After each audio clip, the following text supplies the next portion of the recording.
Hey there guys, my name is Brandon, aka Suns Geek, and if it has to deal with the Phoenix Suns, I'm going to make a video about it. Before we get started, you guys, just know that my 5 takeaways are in no particular order, and this video is kind of all over the place. But with that being said, here are my 5 takeaways from the Phoenix Suns 7-4 start. And I want to start it off by letting you guys know that this is going to be a really good defensive team.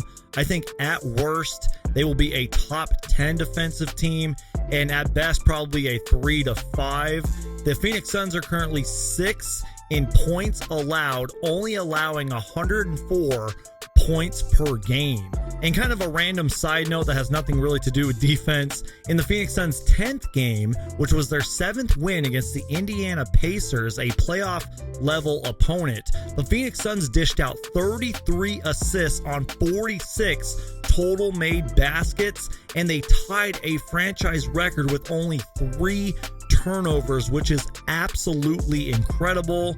And then moving on to my next takeaway, I'm going to kind of keep this one a little bit short, and you'll find out why, is Mikal Bridges, who has been playing absolutely incredible this season. He's averaging 15.2 points per game, shooting 45% from 3 and 50% from the field. Now, the reason I'm not going to talk about it that long in this video is because my good friend Romp 2.0 and we talked about it on his channel in a video talking about Mikal Bridges being the most improved player this season. So after this video, go check out Romp 2.0's video. Link down below in the description. It's a great time, and you guys will find out a lot more about Mikal Bridges and how great of a season he is having this year, because he has been playing absolutely incredible. Now, this next takeaway is a really touchy subject, but I want to talk about the Phoenix Suns big man Deandre Ayton. It's no secret, you guys, that Deandre Ayton is not really playing at the level that he should be this season. Through 11 games, he's only averaging 12.5 points per game, 11 rebounds, 1.8 assists, and only 1 block. Now, you guys, let's give Deandre Ayton some credit here.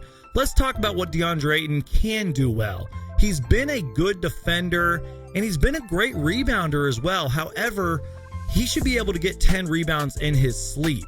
The main criticism with Deandre Ayton, in my opinion, is his offensive impact. And in my opinion, you guys, it's really Deandre Ayton. He needs to work on his hands and really catching the ball.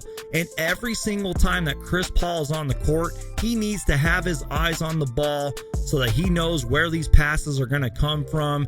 I just honestly think him and Chris Paul need to lock themselves in the gym for 2 hours and just practice. He just needs to work on his hands.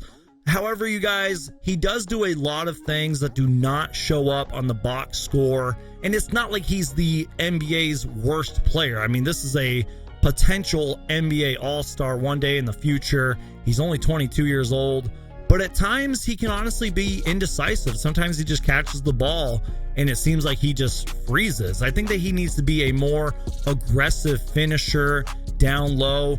Honestly, you guys, I think that he needs to attack the rim a little bit more and maybe bait these referees into giving him whistles. And I just think that we all need to accept the fact that he is more finesse than he is power. And my next takeaway is poor first half starts and embarrassing losses. Now, I'm not saying that we have to win each and every single game, but there are games that we just need to take care of business. We need to come out stronger and better in the first half. Now, an example of this is against the Los Angeles Clippers. Now, I do understand that we did come back and almost win that game, but we had to come back from 31 points down. And then it seemed like in the recent game against the Washington Wizards that the Suns didn't even show up to play. So it's just games like that, just knowing the fact that this team is good enough to take care of business on some nights. You know, I want to see a game kind of like the New Orleans Pelicans game where we just ran them out of the building, and maybe have a game every once in a while where we can just rest our starters and just see what our bench can do. And by the way, speaking of our bench, sometimes it seems like our bench plays better than our starters do, in my opinion. But my next takeaway is Devin Booker. Now, I've been criticizing Devin Booker a lot this year. He has been better on the defensive end, and he is slowly but surely cleaning up his turnovers. But really, you guys, he's just learning how to play within this offense. He's learning how to play with a Hall of Fame point guard in Chris Paul. You know, we finally have tons of great shooters and high basketball IQ guys. Devin Booker finally had a 30-point game, and he has been a great closer this year. I feel like I haven't really been giving Devin Booker the credit that he deserves this season, but it's been the turnovers that have been really bad. It's been the poor playmaking, and just some nights it just seems like Devin Booker isn't the Devin Booker that we all know and love. And overall, you guys, as much as I've been criticizing this team is the real deal. You know, this team, they're never satisfied. They're not the Suns of old, as Monty Williams put it. Because if this were the old Suns, Chris Paul and Jay Crowder would have never came here to play. You know, there's a lot of work to do, but that's a good thing. I feel like Phoenix Suns fans should be excited. They should be hopeful.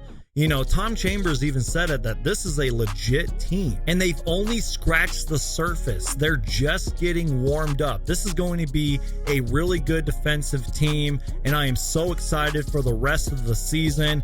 Now, as I said, you guys, these 5 takeaways were in no particular order. This video was kind of all over the place. And I might do a follow-up video to this because there was a lot that I didn't talk about. I mean, Cam Payne has been playing great. Cam Johnson has been terrific. The Suns bench has been great. So let me know your guys' takeaways. Did I forget to talk about anything? As always, you guys, please leave me your thoughts, comments, and opinions down below. Make sure to Hulk smash the like button on this video. Check out Romp 2.0 and I's video on Mikal Bridges being the most improved player. And as always, you guys, my name is Brandon, aka Suns Geek, and if it has to deal with the Phoenix Suns, I'm going to make a video about it. Thank you guys so much for watching.